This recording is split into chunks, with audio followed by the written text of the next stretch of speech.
Muchas gracias, presidente. Buenos días. En 1961, los Estados Unidos de América impusieron un bloqueo contra el pueblo de Cuba. El coste anual de este embargo, según diversas organizaciones de derechos humanos, oscila entre los 50.000 y los 80.000 millones de dólares.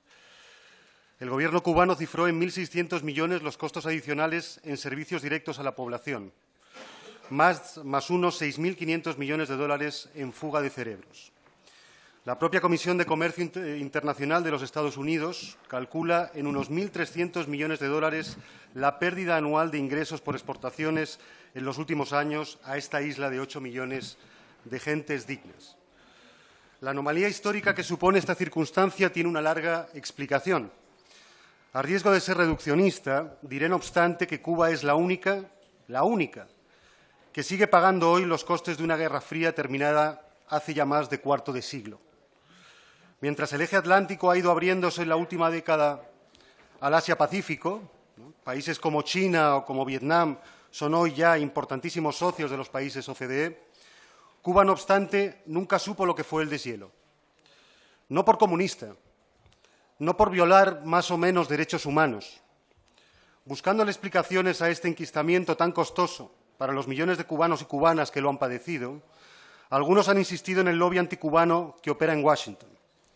Por mi parte, la explicación más cabal se la escuché una vez a un profesor cubano cuando decía: Estados Unidos está históricamente encabronado con Cuba.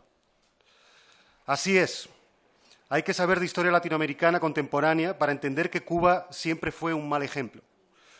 O bueno, según se mire, ¿no? Y según para qué cosas. Hemos tenido que esperar a un presidente negro, de raíces africanas, en el despacho Oval, para que por fin y in extremis, en el último de sus 8 años de mandato, se instalara el sentido común en todo esto. En Estados Unidos y en Europa, porque Europa no solo ha seguido una política exterior subalterna respecto a Cuba, sino que se comió sin rechistar la ley Helms-Burton, aquella legislación norteamericana que imponía sanciones a terceros, incluidas a empresas europeas, por comerciar con la isla. A terceros, señorías, a terceros. ¿Se imaginan semejante violación del derecho internacional y de la soberanía de todos los países? Pues bien, ¿qué hizo Europa en aquella ocasión? ¿Qué hizo España? ¿Qué hizo España en aquella ocasión? ¿Llamó alguna vez a la cordura diplomática a su socio norteamericano? ¿Protestó ante algún organismo internacional, como si hiciera, por ejemplo, Canadá, un país que, por lo demás, es poco sospechoso de cooperar con regímenes comunistas? Pues bien, la respuesta es no. En su lugar, el señor Aznar se jactó de haber liderado en la Unión Europea un frente anticastrista.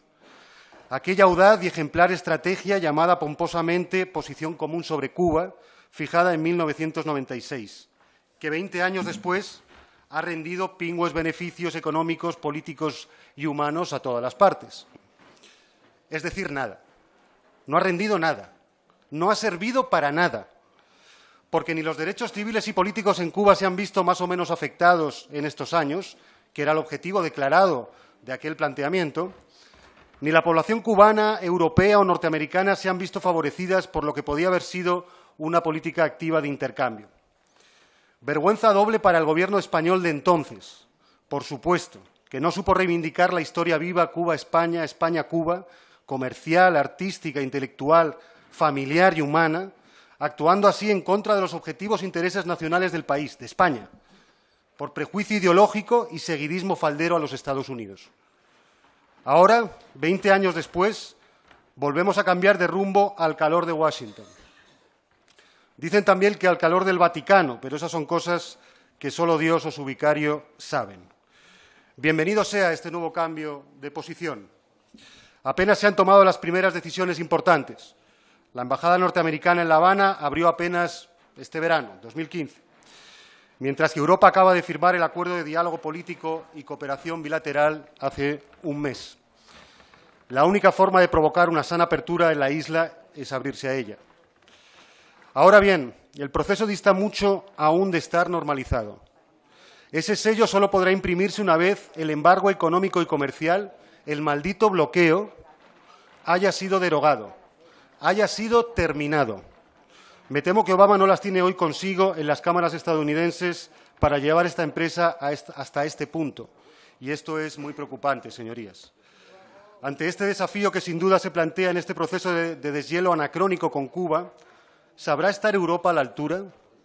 ¿Lo sabrá estar España? Porque parece lógico pensar entonces que la normalización de relaciones y el fin del bloqueo van indisolublemente unidos y debería haber generado aquí un sano consenso entre sus señorías, por aquello de defender conjuntamente esos objetivos e intereses nacionales en Cuba de los que antes les hablaba.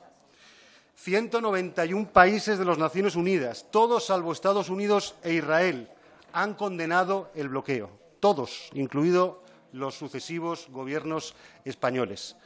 Hoy veo, sin embargo, señorías, a esta comisión reticente a incluir en su texto, el texto que se vaya a aprobar finalmente, siquiera una mención a este dato objetivo, a este dato histórico, al hecho de que existe un bloqueo, al hecho de que ese bloqueo ha generado pérdidas al pueblo de Cuba, ¿no?, y un coste social al pueblo de Cuba. Y esto, que es reconocido por toda la comunidad internacional con un grado de consenso que no es comparable a ninguna otra posición en materia de política exterior, en ninguna otra, ¿no? Sin embargo, hoy se quiere escamotear del texto que se vaya a publicar en esta comisión. Presidente, señorías, creo que esto, por nuestra parte, no sería aceptable en ningún caso. Tiene que haber una mención al bloqueo. Gracias.